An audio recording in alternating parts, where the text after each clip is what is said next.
ચાલક સાથે લૂંટ અને સૃષ્ટિ વિરુદ્ધનું કૃત્ય આચરનાર ત્રિપુટીને પોલીસે દબોચી લીધી। સુરત શહેરના ઉત્તરાણ વિસ્તારમાં માનવતાને લજવતો અને કાયદો વ્યવસ્થા સામે પ્રશ્ન ઊભો કરતો કિસ્સો પ્રકાશમાં આવ્યો છે।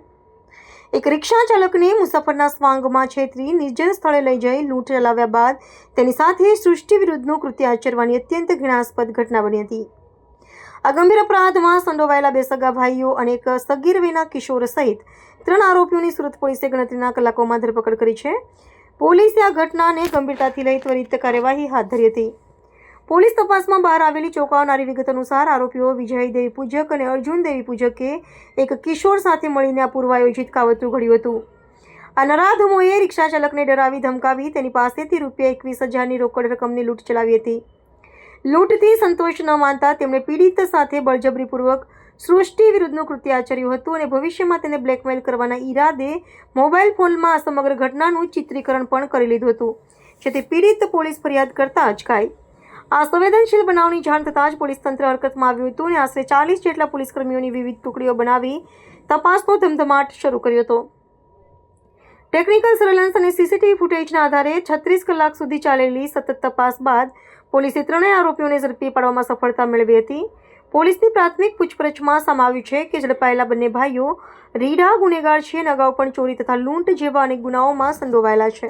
તારીખ 21/1/2026ના રાત્રિના અરસામાં સુરત શહેરના મોટા વરાછા તળાવ પાસેથી એક રિક્ષા ચાલક ના રિક્ષામાં 3 અજાણ્યા ઇસમોએ ભાડુઆત તરીકે બેસી રિક્ષાને અલગ અલગ જગ્યાએ ફેરવેલ, જેમાં રિક્ષા ચાલકને અલગ અલગ જગ્યાએ ફેરવીને એક અવાવરું જગ્યા પર તેની સાથે લૂંટ કરેલી, માર મારેલો તેમજ ફરિયાદી એટલે કે રિક્ષા ચાલક સાથે સૃષ્ટિ વિરોધનું કૃત્ય કરેલું। જે બનાવની ફરિયાદી દ્વારા જાણ કરવામાં આવતા ભારતીય ન્યાય સંહિતાની કલમ 309, 140(2) વગેરે કલમો હેઠળ ગુનો દાખલ કરવામાં આવેલો અને ઘટનાની ગંભીરતાને ધ્યાને રાખી સ્થાનિક ઉત્તરાણ પોલીસ સ્ટેશનની અલગ અલગ ટીમો બનાવવામાં આવેલી।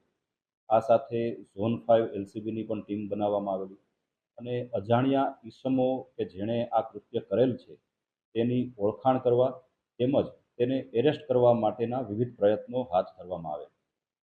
હ્યુમન ઇન્ટેલિજન્સ તેમજ ટેકનિકલ સર્વેલન્સના આધારે વિવિધ ટીમો દ્વારા 3 આરોપીને ઓળખાણ કરવામાં આવેલી અને ટૂંક જ સમયમાં તેઓની ધરપકડ પણ કરવામાં આવેલ છે।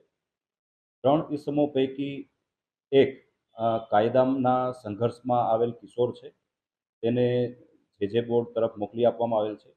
આ ઉપરાંત 2 ઈસમો વિજય ભોજવિયા તેમજ તેનો ભાઈ અર્જુન ભોજવિયા બંનેની ધરપકડ કરી રિમાન્ડ મેળવવામાં આવેલ છે। ભૂતકાળમાં વિજય વિરુદ્ધમાં અમરેલી પોલીસ સ્ટેશનમાં અપહરણનો પણ ગુનો દાખલ થયેલ છે। આ ઉપરાંત સુરત શહેરમાં પણ અલગ પોલીસ સ્ટેશનોમાં તેના વિરુદ્ધ ગુના દાખલ થયેલ છે। તે તમામ બાબતની તપાસ હાલ ચાલુ છે।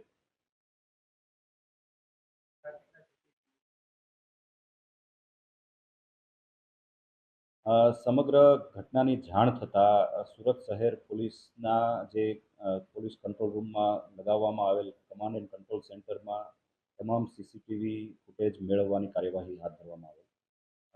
તમામ ડિટેક્શન માટે ઝોન 5ની તેમજ ઉત્તરાણ પોલીસ સ્ટેશનની વિવિધ ટીમો બનાવવામાં આવેલી અને લગભગ 40થી વધારે પોલીસ અધિકારી કર્મચારીઓની ટીમો દ્વારા અલગ અલગ દિશામાં કામગીરી કરવામાં આવેલી, જેમાં ટેકનિકલ સર્વેલન્સની કામગીરી, હ્યુમન ઇન્ટેલિજન્સની કામગીરી પણ કરવામાં આવેલી અને સમગ્ર બાબત જે છે એ લગભગ 36 કલાક જેટલા ટૂંકા ગાળામાં ઉકેલવામાં આવેલ છે।